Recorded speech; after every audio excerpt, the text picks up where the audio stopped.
નમસ્કાર વિદ્યાર્થી મિત્રો, અર્પણ વિદ્યા સંકુલમાંથી હું ભાવિક સર આપનું હાર્દિક સ્વાગત કરું છું. ગુજરાતી મીડિયમમાં સબ્જેક્ટ સંસ્કૃત ધોરણ 10 ચેપ્ટર નંબર 12 એટલે 12 પાઠ 12 કલિકાલ સર્વજ્ઞો હેમચંદ્રાચાર્ય. અને કળિયુગમાં દરેક પ્રકારનું જ્ઞાન ધરાવનાર કોઈ છે તો એ છે હેમચંદ્રાચાર્ય. વિદ્યાર્થી મિત્રો, દરેક પાઠની પ્રમાણે પહેલાં સંસ્કૃતમાં પેરેગ્રાફ હશે, પછી શબ્દાર્થ અને પછી ભાષાંતર. તો પહેલો પેરેગ્રાફ જોઈએ વિદ્યાર્થી મિત્રો. વિક્રમસ્ય દ્વાદશ્યામ શતાબ્દ્યામ, વિક્રમાદિત્યની 12મી સદીમાં સિદ્ધરાજ જયસિંહે માલવ વિજયમ કૃતવાન, માળવા પર વિજય પ્રાપ્ત કર્યો. વિક્રમાદિત્યની 12મી સદીમાં સિદ્ધરાજ જયસિંહે માળવા પર વિજય પ્રાપ્ત કર્યો. વિજયાનંતરમ, વિજય મેળવ્યા પછી જયસિંહ નૃપતે યશોવર્મણ, જયસિંહ રાજા યશોવર્માનું સર્વમ ધનમ ગૃહીત્વા, બધું જ ધન ગ્રહણ કરીને અણહિલપુરમ પ્રત્યાગતવાન, અણહિલપુર એટલે આજનું પાટણ, એ પાટણમાં પાછા આવ્યા. ઉત્તર ગુજરાતમાં જે પાટણ વિસ્તાર છે એને પહેલાં અણહિલપુર કહેવામાં આવતું. તો જયસિંહ રાજા યશોવર્માનું બધું જ ધન ગ્રહણ કરીને અણહિલપુર પાછો આવ્યો. ધનેન સહ, ધનની સાથે તત્રત્ય ગ્રંથાગારોપી, ત્યાંના ગ્રંથાગારો પણ, ગ્રંથાગારો એટલે કે જ્યાં ગ્રંથો મૂકવાનું સ્થળ છે તે, એટલે કે પુસ્તકાલય પણ આપણે કહી શકાય, પણ અહીંયા ગ્રંથાગાર જ લેવાનું છે વિદ્યાર્થી મિત્રો. તો ધનની સાથે ત્યાંના ગ્રંથાગારો પણ તસ્ય હસ્તગતો જાતા, ત્યાંના હાથમાં આવ્યા. અસ્મિન ગ્રંથાગારે, આ ગ્રંથાગારમાં બહવઃ અનુપમા ગ્રંથાઃ, ઘણા બધા અદ્ભુત ગ્રંથો હતા. આસન એટલે હતા. તેસુ ભોજેન વિરચિતમ, તેમાં ભોજે રચેલું સરસ્વતી કંઠાભરણ નામના, સરસ્વતી કંઠાભરણ નામનું પ્રસિદ્ધમ ભોજ વ્યાકરણમપી, પ્રસિદ્ધ ભોજ વ્યાકરણ પણ એક તમાસિત, એમાંનું એક હતું. તો ભોજે કયું વ્યાકરણ રચ્યું હતું? સરસ્વતી કંઠાભરણ નામનું. હવે આગળ આપણે એના શબ્દ જોઈએ વિદ્યાર્થી મિત્રો. વિક્રમસ્ય, તો વિદ્યાર્થી મિત્રો અહીંયા પણ સામે તમારા શબ્દ અર્થ આપેલા છે. વિક્રમસ્ય એટલે વિક્રમાદિત્યની દ્વાદશ્યામ શતાબ્દ્યામ, 12મી સદીમાં, દ્વાદશ્યામ એટલે 12મી, શતાબ્દ્યામ એટલે સદીમાં. તો વિક્રમાદિત્યસ્ય દ્વાદશ્યામ શતાબ્દ્યામ, વિક્રમાદિત્યની 12મી સદીમાં સિદ્ધરાજ જયસિંહે માલવ વિજયમ કૃતવાન, માળવા ઉપર વિજય પ્રાપ્ત કર્યો. આજનું માળવા એટલે મધ્યપ્રદેશ, MP કહેવામાં આવે છે. એ પહેલાં માળવા દેશ હતો. તો વિક્રમાદિત્યની 12મી સદીમાં સિદ્ધરાજ જયસિંહે માળવા ઉપર વિજય પ્રાપ્ત કર્યો. વિજયાનંતરમ, વિજય પ્લસ અનંતરમ, વિજય મેળવ્યા પછી જયસિંહ એટલે જયસિંહે, વિજય મેળવ્યા પછી જયસિંહે નૃપતે યશોવર્મણ, રાજા યશોવર્માનું, જયસિંહે રાજા યશોવર્માનું સર્વમ ધનમ ગૃહીત્વા, બધું ધન ગ્રહણ કરીને, રાજા યશોવર્માનું બધું જ ધન ગ્રહણ કરીને અણહિલપુરમ પ્રત્યાગતવાન, અણહિલપુર પાછો આવ્યો. કોણ અણહિલપુર પાછો આવ્યો? સિદ્ધરાજ જયસિંહ. શું કરીને? તો રાજા યશોવર્માનું બધું જ ધન ગ્રહણ કરીને અણહિલપુર પાછો આવ્યો. ધનેન સહ, ધનની સાથે, તત્રત્ય એટલે ત્યાંના, ધનની સાથે ત્યાંના ગ્રંથાગારોપી એટલે ગ્રંથાગાર પણ, ધનની સાથે ત્યાંના ગ્રંથાગારો પણ તસ્ય હસ્તગતો જાતા, તેના હાથમાં આવ્યા. ધનની સાથે ત્યાંના ગ્રંથાગારો પણ તેના હાથમાં આવ્યા. અસ્મિન ગ્રંથાગારે, આ ગ્રંથાગારમાં બહવઃ અનુપમા ગ્રંથા આસન, ઘણા બધા અદ્ભુત ગ્રંથો હતા. આ ગ્રંથાગારોમાં શું હતું? તો ઘણા બધા અદ્ભુત ગ્રંથો પણ હતા. તેષુ ભોજેન વિરચિતમ, તેમાં ભોજે રચેલું, પ્રસિદ્ધમ એટલે પ્રસિદ્ધ, તેમાં ભોજે રચેલું પ્રસિદ્ધ સરસ્વતી કંઠાભરણ નામા, સરસ્વતી કંઠાભરણ નામનું. આ સરસ્વતી કંઠાભરણ એક વ્યાકરણ પુસ્તકનું નામ છે, વ્યાકરણ ગ્રંથનું નામ છે સરસ્વતી કંઠાભરણ, જે ભોજે રચેલું હતું. ભોજ વ્યાકરણમપી, ભોજ વ્યાકરણ પણ એકતમાં આસિત, એમાંનું એક હતું. સરસ્વતી કંઠાભરણ નામનું ભોજ વ્યાકરણ પણ એમાંનું એક હતું. તો વિદ્યાર્થી મિત્રો, હવે એનું અનુવાદ જોઈએ. વિક્રમાદિત્યની 12મી સદીમાં સિદ્ધરાજ જયસિંહે માળવા ઉપર વિજય પ્રાપ્ત કર્યો. વિજય મેળવ્યા પછી જયસિંહે રાજા યશોવર્માનું બધું જ ધન ગ્રહણ કરીને અણહિલપુર પાછો આવ્યો. ધનની સાથે ત્યાંના ગ્રંથાગારો પણ તેના હાથમાં આવ્યા. આ ગ્રંથાગારમાં ઘણા બધા અદ્ભુત ગ્રંથો હતા. તેમાં ભોજે રચેલું સરસ્વતી કંઠાભરણ નામનું પ્રસિદ્ધ ભોજ વ્યાકરણ પણ એમાંનું એક હતું. ફરીથી બોલું છું વિદ્યાર્થી મિત્રો. વિક્રમાદિત્યની 12મી સદીમાં સિદ્ધરાજ જયસિંહે માળવા પર વિજય પ્રાપ્ત કર્યો. વિજય મેળવ્યા પછી જયસિંહે રાજા યશોવર્માનું બધું જ ધન ગ્રહણ કરીને અણહિલપુર પાછો આવ્યો. ધનની સાથે ત્યાંના ગ્રંથાગારો પણ તેના હાથમાં આવ્યા. આ ગ્રંથાગારમાં ઘણા બધા અદ્ભુત ગ્રંથો હતા. તેમાં ભોજે રચેલું સરસ્વતી કંઠાભરણ નામનું પ્રસિદ્ધ ભોજ વ્યાકરણ પણ એમાંનું એક હતું. વિદ્યાર્થી મિત્રો, આગળનો પેરેગ્રાફ જોઈએ. એકદા સિદ્ધરાજ વિચાર પથમ આરૂઢ સ અચિંતયત. એકવાર સિદ્ધરાજ વિચારે ચડ્યો. સ અચિંતયત, તે વિચારવા લાગ્યો. માલવ વિજયેન, માળવાના વિજયથી અહમ ધનસ્ય સ્વામિત્વમ પ્રાપ્તવાન, હું ધનનો સ્વામી બન્યો છું. તસ્ય ગ્રંથાગારોપી મયા પ્રાપ્તા, ત્યાંના ગ્રંથાગારો પણ મેં પ્રાપ્ત કર્યા છે. પરંતુ ભોજ વ્યાકરણથી ભોજસ્ય યાદૃશી કીર્તિ વર્તતે, ભોજની જેવી કીર્તિ છે. તાદૃશી કીર્તિ મયા ન પ્રાપ્તા, તેવી કીર્તિ મેં પ્રાપ્ત કરી નથી. અતઃ આથી એતાદૃશમ કિમપી કરણીયમ, એવું કંઈક કરવું જોઈએ. યેન, જેથી મદીયા કીર્તિરપી, મારી કીર્તિ પણ, જેથી મારી કીર્તિ પણ તાદૃશી ભવે, તેવી થાય. યાદૃશી ભોજસ્યાસ્તિ, જેવી ભોજની છે. આગળ જોઈએ વિદ્યાર્થી મિત્રો. એવું વિચારીને સહ એટલે તે એટલે કોણ? સિદ્ધરાજ જયસિંહ. એવું વિચારીને તે સિદ્ધરાજ જયસિંહ જૈન મુનિમાચાર્ય હેમચંદ્રાચાર્યમ પ્રાપ્તવાન, એવું વિચારીને તે જૈન મુનિ હેમચંદ્રાચાર્ય પાસે ગયો. નિવેદિતવાંચ, અને નિવેદન કર્યું.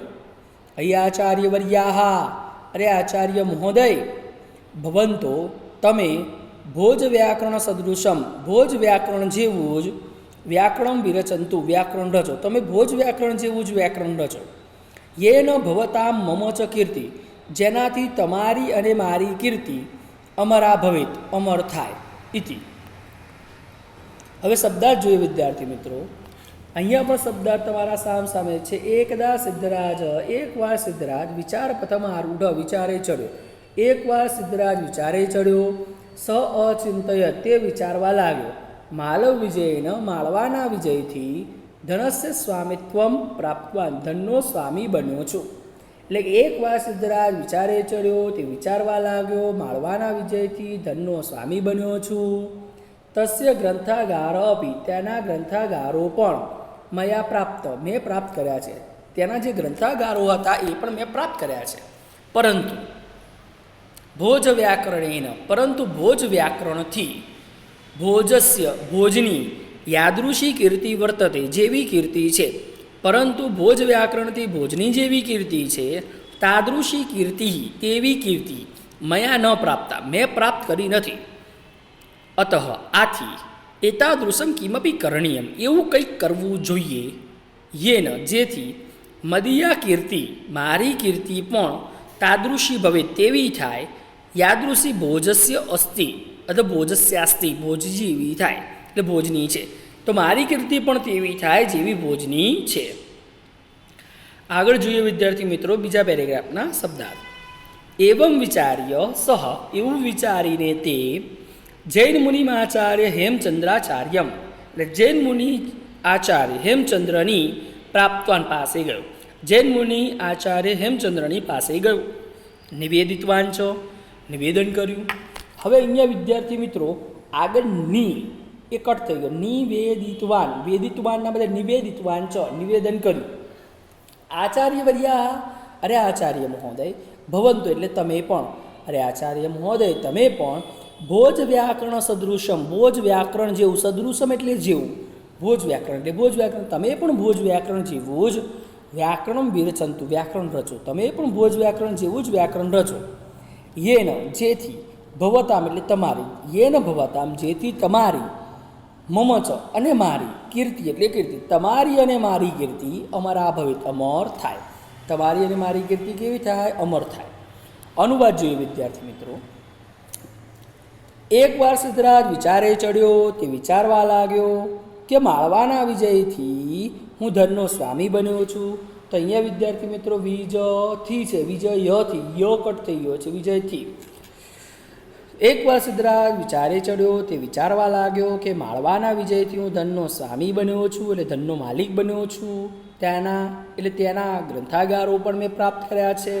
પરંતુ ભોજ વ્યાકરણથી ભોજની જેવી કીર્તિ છે તેવી કીર્તિ મેં પ્રાપ્ત કરી નથી. ભોજનું જેવું માન સન્માન છે, જેવી કીર્તિ છે તેવી કીર્તિ, તેવું માન સન્માન મેં પ્રાપ્ત કરી નથી. આથી મારે એવું કંઈક કરવું જોઈએ, આથી મારે પણ એવું કંઈક કરવું જોઈએ જેથી મારી કીર્તિ પણ તેવી થાય જેવી ભોજની છે. એટલે ભોજ જેવી મારે કીર્તિ કરવી છે, એટલે ભોજની જેવી કીર્તિ છે તેવી કીર્તિ મારી પણ થાય. આવું વિચારીને તે એટલે સિદ્ધરાજ જયસિંહ, આવું વિચારીને તે જૈન મુનિ હેમચંદ્રાચાર્ય પાસે ગયો અને નિવેદન કર્યું, હે આચાર્ય મહોદય, તમે પણ ભોજ વ્યાકરણ જેવું જ વ્યાકરણ રચો જેથી તમારી અને મારી કીર્તિ અમર થાય. ફરીથી એકવાર ફટાફટ બોલું છું વિદ્યાર્થી મિત્રો.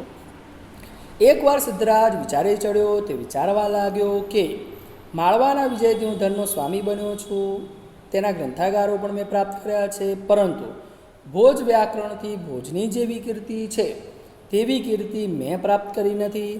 આથી મારે એવું કંઈક કરવું જોઈએ જેથી મારી કીર્તિ પણ તેવી થાય જેવી ભોજની છે. આવું વિચારીને તે જૈન મુનિ હેમચંદ્રાચાર્ય પાસે ગયો અને નિવેદન કર્યું, હે આચાર્ય મહોદય, તમે પણ ભોજ વ્યાકરણ જેવું જ વ્યાકરણ રચો જેથી તમારી અને મારી કીર્તિ અમર થાય. આગળનો પેરેગ્રાફ જોઈએ વિદ્યાર્થી મિત્રો. સિદ્ધરાજસ્ય જયસિંહસ્ય નિવેદનેન પ્રેરિતાઃ, સિદ્ધરાજ જયસિંહના નિવેદનથી પ્રેરાયેલા હેમચંદ્રાચાર્યા એટલે હેમચંદ્રાચાર્યએ એકમ પૂર્વમ, એકમ પ્લસ અપૂર્વમ, એક અદ્વિતીય, એક અદ્ભુત વ્યાકરણ ગ્રંથમ રચિતવંત, વ્યાકરણ ગ્રંથ રચ્યો. સિદ્ધરાજ જયસિંહના નિવેદનથી પ્રેરાયેલા હેમચંદ્રાચાર્યએ એક અદ્ભુત વ્યાકરણ ગ્રંથ રચ્યો. સહ તે સિદ્ધહેમ વ્યાકરણ ઇતિ નામના, તે સિદ્ધહેમ વ્યાકરણ એવા નામથી પ્રસિદ્ધ અસ્તિ, પ્રસિદ્ધ છે. હાલમાં પણ એ સિદ્ધહેમ વ્યાકરણ નામે પ્રસિદ્ધ છે. અસ્મિન આમાં અષ્ટવ અધ્યાય સંતિ, 8 અધ્યાયો છે. આ ગ્રંથમાં કેટલા અધ્યાયો છે? 8 અધ્યાયો છે. તેસુ પ્રારંભિકેશુ ષટ્સુ અધ્યાયેશુ, ષટ્સુ અધ્યાયેશુ તેના પ્રારંભના 6 અધ્યાયોમાં, તેના સ્ટાર્ટિંગના, તેના આગળના 6 અધ્યાયોમાં સંસ્કૃત ભાષાયા, સંસ્કૃત ભાષાનું, અંતિમયો દ્વયો અધ્યાય અને છેલ્લા 2 અધ્યાય, પાછળના 2 અધ્યાયોમાં પ્રાકૃત ભાષાનામ ચ, પ્રાકૃત ભાષાનું વ્યાકરણમપી અસ્તિ, વ્યાકરણ પણ છે. આગળના 6 અધ્યાયમાં સંસ્કૃત ભાષાનું વ્યાકરણ છે અને પાછળના 2 અધ્યાયમાં પ્રાકૃત ભાષાનું વ્યાકરણ છે. એના શબ્દાર્થ જોઈએ વિદ્યાર્થી મિત્રો. સિદ્ધરાજસ્ય જયસિંહસ્ય એટલે સિદ્ધરાજ જયસિંહના નિવેદનેન પ્રેરિતા, નિવેદનથી પ્રેરાયેલા, સિદ્ધરાજ જયસિંહના નિવેદનથી પ્રેરાયેલા હેમચંદ્રાચાર્ય એટલે હેમચંદ્રાચાર્યએ એકમ પૂર્વમ, એક અપૂર્વ, એક અદ્વિતીય અથવા એક અદ્ભુત વ્યાકરણ ગ્રંથમ રચિતવંત, વ્યાકરણ ગ્રંથ રચ્યો. સિદ્ધરાજ જયસિંહના નિવેદનથી પ્રેરાયેલા હેમચંદ્રાચાર્યએ એક અપૂર્વ વ્યાકરણ ગ્રંથ રચ્યો. સહ તે સિદ્ધહેમ વ્યાકરણમ, સિદ્ધહેમ વ્યાકરણ ઇતિ નામના એવા નામથી પ્રસિદ્ધ અસ્તિ, પ્રસિદ્ધ છે. તે કયા નામથી પ્રસિદ્ધ છે? તો સિદ્ધહેમ વ્યાકરણ નામથી પ્રસિદ્ધ છે. અસ્મિન અષ્ટવ અધ્યાય સંધિ, આમાં કેટલા અધ્યાયો છે? તો 8, આમાં 8 અધ્યાયો છે. તેસુ પ્રારંભિકેશુ તેમાં પ્રારંભના ષટ્સુ અધ્યાયસુ 6 અધ્યાયોમાં, તેના પ્રારંભના 6 અધ્યાયોમાં સંસ્કૃત ભાષાયા એટલે સંસ્કૃત ભાષાનું, અંતિમયો દ્વયોઅધ્યાયો અને છેલ્લા 2 અધ્યાય, અંતિમ 2 અધ્યાયોમાં પ્રાકૃત ભાષાણાંચ, પ્રાકૃત ભાષાનું પણ વ્યાકરણમપી અસ્તિ, વ્યાકરણ પણ છે. તો આગળના 6 અધ્યાયોમાં સંસ્કૃત ભાષાનું વ્યાકરણ છે અને પાછળના 2 અધ્યાયમાં પ્રાકૃત ભાષાનું વ્યાકરણ પણ છે. અનુવાદ જોઈએ વિદ્યાર્થી મિત્રો એ પેરેગ્રાફનું. તો સિદ્ધરાજ જયસિંહના નિવેદનથી પ્રેરાયેલા હેમચંદ્રાચાર્યએ એક અપૂર્વ અથવા એક અદ્ભુત વ્યાકરણ ગ્રંથ રચ્યો. તો વિદ્યાર્થી મિત્રો અહીંયા ગ્રંથમાં ડબલ થઈ ગયા છે, એટલે એક કાઢી નાખવાનો છે આટલું. તો વ્યાકરણ ગ્રંથ રચ્યો તે સિદ્ધ હેમ વ્યાકરણ એવા નામથી પ્રસિદ્ધ છે. આમાં 8 અધ્યાયો છે. તેમાં પ્રારંભના 6 અધ્યાય, 6 તેના પ્રારંભના 6 અધ્યાયોમાં સંસ્કૃત ભાષાનું અને અંતિમ 2 અધ્યાયોમાં પ્રાકૃત ભાષાનું પણ વ્યાકરણ છે. સિદ્ધરાજ જયસિંહના નિવેદનથી પ્રેરાયેલા હેમચંદ્રાચાર્યએ એક અપૂર્વ વ્યાકરણ ગ્રંથ રચ્યો તે સિદ્ધ હેમ વ્યાકરણ નામે પ્રસિદ્ધ છે. આમાં 8 અધ્યાયો છે. તેમાં પ્રારંભના 6 અધ્યાયોમાં સંસ્કૃત ભાષાનું અને અંતિમ 2 અધ્યાયોમાં પ્રાકૃત ભાષાનું પણ વ્યાકરણ છે.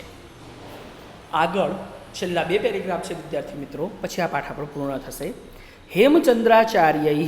હેમચંદ્રાચાર્યએ લક્ષ શ્લોક પરિમિતમ, 1,00,000 શ્લોક જેટલું, પરિમિતમ એટલે જેટલું, લક્ષ શ્લોક એટલે 1,00,000, 1,00,000 શ્લોક જેટલું સાહિત્યમ વિરચિતમ અસ્તિ, સાહિત્ય રચ્યું છે. કેટલું સાહિત્ય રચ્યું છે? 1,00,000 શ્લોક જેટલું સાહિત્ય રચ્યું છે. અસ્મિન સાહિત્યે, આ સાહિત્યમાં હવે કઈ કઈ વસ્તુ છે આવે છે આ સાહિત્યમાં? તો પહેલાં અભિધાન ચિંતામણી નામક કોશ ગ્રંથ, અભિધાન ચિંતામણી નામનો શબ્દકોશ, કોશ ગ્રંથ એટલે શબ્દકોશ, આપણી ભાષામાં ડિક્શનરી કહેવાય. તો અભિધાન ચિંતામણી નામનો કોશ ગ્રંથ, ચાલુક્ય વંશોત્કીર્તનમ નામકમ, ચાલુક્ય વંશોત્કીર્તન નામનું સંસ્કૃત પ્રાકૃત ભાષા નિબદ્ધમ દ્વાશ્રયમ મહાકાવ્યમ.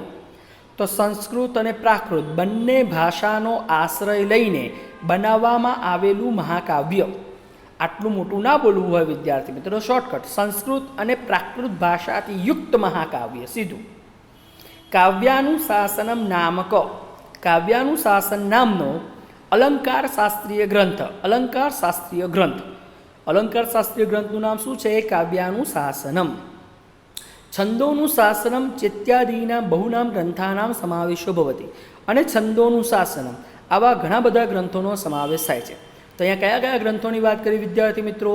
તો અભિધાન ચિંતામણી નામનો શબ્દકોશ, ચાલુક્ય વંશોત્કીર્તનમ નામનું સંસ્કૃત અને પ્રાકૃત ભાષાથી યુક્ત મહાકાવ્ય, કાવ્યાનુશાસન નામનો અલંકાર શાસ્ત્રીય ગ્રંથ અને છંદોનુશાસનમ નામના ઘણા બધા ગ્રંથોનો સમાવેશ થાય છે. છેલ્લો પેરેગ્રાફ. ગુર્જર પ્રદેશે, ગુજરાત પ્રદેશમાં લબ્ધજનેરિયમ હેમચંદ્રાચાર્ય, જન્મ પામેલા આ હેમચંદ્રાચાર્ય ન કેવલમ ગુજરાત પ્રાંતે, માત્ર ગુજરાત પ્રદેશમાં જ નહીં, ગુજરાત પ્રાંતમાં જ નહીં, અપિતુ પરંતુ સમગ્રેપી સંસ્કૃત સાહિત્ય આકાશે, સમગ્ર સંસ્કૃત સાહિત્યના આકાશમાં સૂર્યવત પ્રકાશતે, સૂર્યની જેમ પ્રકાશે છે. કોણ સૂર્યની જેમ પ્રકાશે છે? તો હેમચંદ્રાચાર્ય. શબ્દાર્થ જોઈએ વિદ્યાર્થી મિત્રો. હેમચંદ્રાચાર્ય એટલે હેમચંદ્રાચાર્યએ લક્ષ શ્લોક પરિમિતમ, 1,00,000 શ્લોક જેટલું સાહિત્યમ વિરચિતમસ્તિ એટલે સાહિત્ય રચ્યું છે. હેમચંદ્રાચાર્યએ 1,00,000 શ્લોક જેટલું સાહિત્ય રચ્યું છે. અસ્મિન સાહિત્ય એટલે આ સાહિત્યમાં અભિધાન ચિંતામણી, અભિધાન ચિંતામણી નામક કોશ ગ્રંથ નામનો શબ્દકોશ, અભિધાન ચિંતામણી નામનો શબ્દકોશ, ચાલુક્ય વંશોત્કીર્તનમ નામકમ, ચાલુક્ય વંશોત્કીર્તનમ નામનું સંસ્કૃત પ્રાકૃત ભાષા એટલે સંસ્કૃત અને પ્રાકૃત ભાષા નિબદ્ધમ દ્વાશ્રય મહાકાવ્ય એટલે બંનેનો આશ્રય રહીને રચાયેલું મહાકાવ્ય. કઈ બંને ભાષાનો આશ્રય લીધો છે? તો સંસ્કૃત અને પ્રાકૃત બંને ભાષાનો આશ્રય લઈને રચવામાં આવેલું મહાકાવ્ય. કાવ્યાનુશાસનમ નામકમ, કાવ્યાનુશાસન નામનો અલંકાર શાસ્ત્રીય ગ્રંથ, અલંકાર શાસ્ત્રીય ગ્રંથ. કાવ્યાનુશાસન નામનો શું છે? તો અલંકાર શાસ્ત્રીય ગ્રંથ. પછી વિદ્યાર્થી મિત્રો સામસામે શબ્દાર્થ આપે છે. છંદોનુશાસનમ એટલે છંદોનું શાસન, અહીંયા ડબલ વાર સન આપેલું છે, એકવાર કટ કરી નાખવાનું. છંદોનું શાસન એટલે છંદોનું શાસન.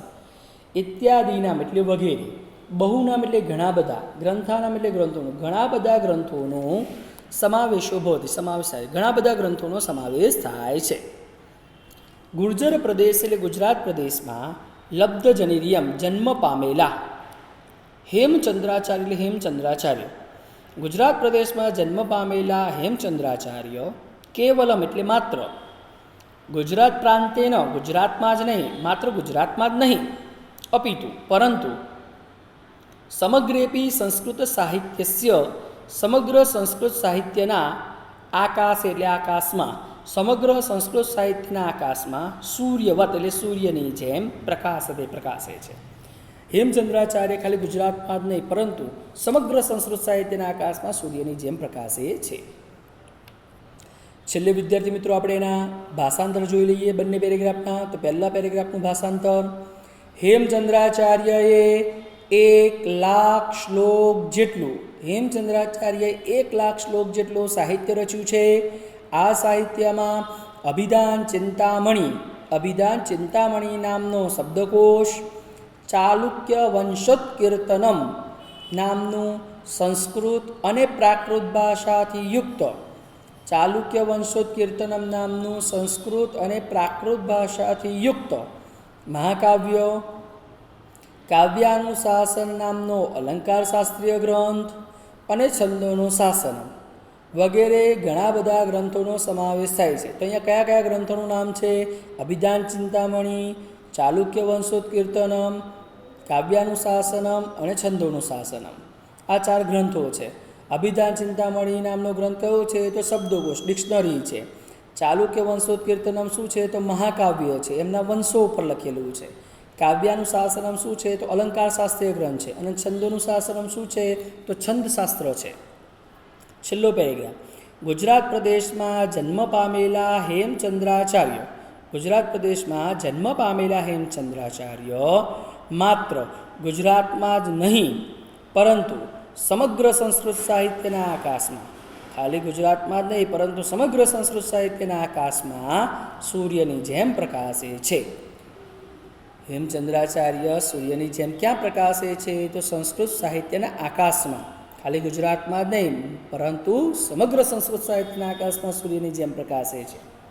તો વિદ્યાર્થી મિત્રો, અહીં આપણો 12મો લેસન ચેપ્ટર 12 કલિકાલ સર્વજ્ઞ હેમચંદ્રાચાર્ય પૂર્ણ થાય છે. જય શ્રી કૃષ્ણ. અસ્તુ. નવા લેસન સાથે આપણે મળીશું.